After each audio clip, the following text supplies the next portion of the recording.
Bismillahirrahmanirrahim. Di antara sumber-sumber akidah yang keliru, contohnya, ini sering saya ulang-ulang, menjadikan tradisi sebagai sumber akidah.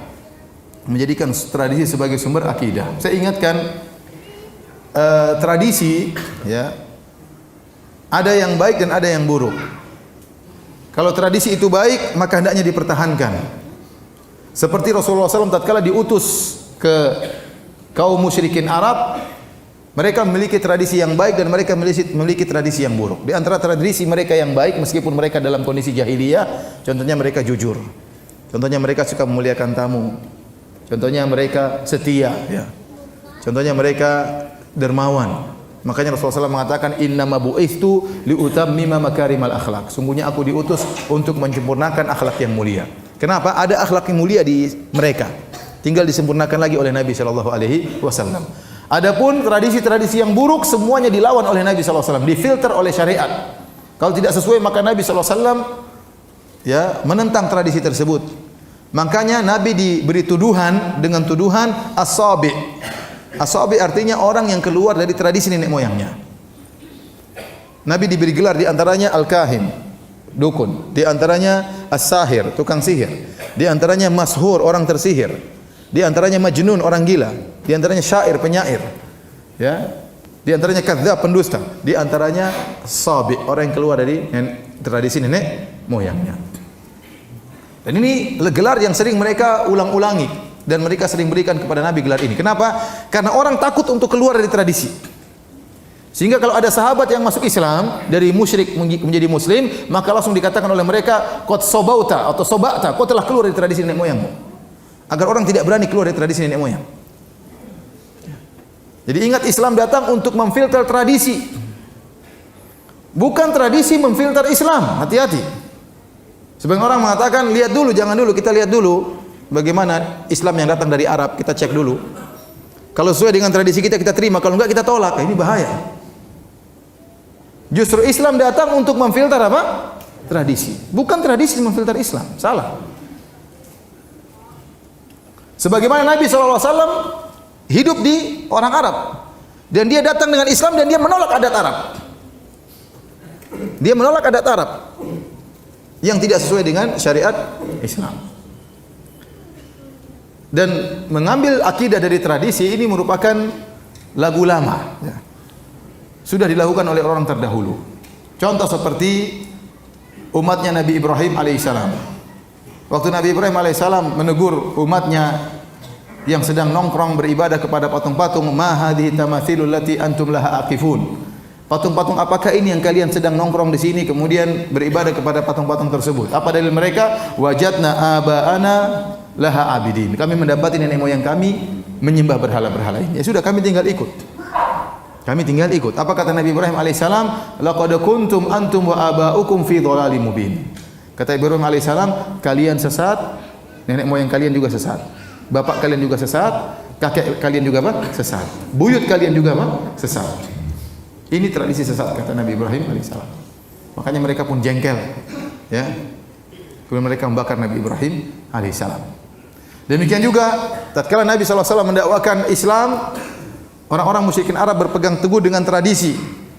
Mereka mengatakan, inna wajadna aba'ana ala ummah wa inna ala atharihim muqtadun. Kami telah mendapati nenek moyang kami di atas jalan ini dan kami hanya ikut saja nenek moyang kami. Dalam ayat yang lain, inna wajadna aba'ana ala ummah wa inna ala atharihim muhtadun. Kami telah mendapati nenek moyang kami di atas jalan ini dan kami mendapat petunjuk jika mengikuti petunjuk nenek moyang kami. Jadi dalilnya tradisi. Oleh karenanya sulit seorang keluar dari tradisi. Makanya waktu Abu Thalib akan meninggal dunia, agar Abu Thalib tetap berada di atas kesyirikan, Abu Jahal cuma mengingatkan satu tentang tradisi. Rasulullah SAW datang begitu kepada Rasulullah SAW, ya ammi qul la ilaha illallah kalimatan uhajju laka biha indallah. Wahai pamanku Abu Thalib, ucapkan la ilaha illallah, aku akan berargumen, aku akan bela engkau, aku akan berdebat membela engkau di hadapan Allah Subhanahu wa taala. Kata Abu Jahal tatkala itu, atarghabu an millati Abdul Muttalib, apakah kau benci dengan agama nenek moyangmu? Selesai. diingatkan dengan tradisi sehingga Abu Talib tidak mau ngomong la ilaha illallah. Dan dia berkata kepada Rasulullah SAW, ya, laula an tu'ayyirani Quraisyun, seandainya aku tidak dicela oleh orang Quraisy, la aqrartu biha ainak, seakan membuat engkau senang wahai ponakanku. Tapi gara-gara dia tidak mau dicela, akhirnya tidak jadi masuk Islam. Padahal dia sudah tahu agama Nabi di atas kebenaran. Ya. Oleh karenanya tradisi sangat berbahaya kalau tradisi salah dijadikan pegangan oleh masyarakat. Di antara hal yang membuktikan susah atau sulitnya keluar dari tradisi, ini juga sering saya sampaikan, ya. Lihatlah bagaimana di sebagian negeri kita ada suatu suku yang suku tersebut luar biasa, banyak ulama berasal dari suku tersebut, banyak orang-orang hebat pakar agama berasal dari suku tersebut, tetapi sampai sekarang ya tradisi masih berlaku, kalau ada pernikahan maka yang bayar mahar perempuan. Kemudian nasab kembali kepada perempuan. Warisan yang pegang juga siapa? Perempuan. Ini salah atau tidak? Salah total atau salah sedikit? Salah total. Tapi masih bertahan tradisi atau tidak? Masih. Mungkin jangan-jangan ada di antara antum yang seperti itu. Padahal di situ banyak ulama. Kenapa sulit untuk dirubah? Tradisi susah untuk dirubah. Susah untuk dirubah. Kita dapati, saya kemarin ngobrol dengan sebagian teman, Ustaz ada tradisi di sini. Tadi baru tadi pagi saya ngisi pengajian. Ada tradisi di sini Ustaz, nyembelih kerbau kemudian diletakkan di pantai. Supaya apa? Supaya ininya banyak, supaya macam-macam, supaya aman pantainya. Ya, ini kesyirikan. Ya. Menyembelih hewan untuk jin. Ada juga yang meletakkan kepala kerbau diletakkan di tengah-tengah sawah. Buat apa? Untuk bersyukur. Tradisi apa seperti ini? Kalau bersyukur kepalanya jangan dibuang, dimakan dong, jangan dibuang. Itu namanya mubadzir, buang-buang. Banyak orang suka kepala sapi, ya tidak? Oleh karenanya, ya tradisi. Jadi ini salah dalam mengambil akidah dengan tradisi. Ya. Sekarang kalau kita terima tradisi adalah sumber akidah, pertanyaan berikutnya, taruhlah saya sepakat sama Anda bahwasanya tradisi sumber akidah. Nah, kalau tradisi menjadi sumber akidah, tradisi siapa yang jadikan sumber akidah? Tradisi orang Jawa kah? Tradisi orang Bugis kah? Tradisi orang Batak kah? Tradisi orang Sumatera kah? Tradisi siapa? Nenek moyang siapa yang menjadikan sumber hukum? Atau tradisi orang Arab? Siapa yang menjadi sumber hukum? Karena berbeda-beda tradisinya. Kemudian antum-antum juga sekalian suatu saat akan jadi nenek moyang, itu tidak? Atau tidak akan jadi nenek moyang?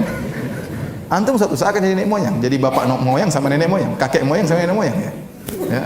Apakah antum pantas dijadikan sumber dalil? Ya, kita tahu kita banyak kekurangan, kita banyak kesalahan. Tidak pantas kita menjadi sumber apa? Sumber akidah.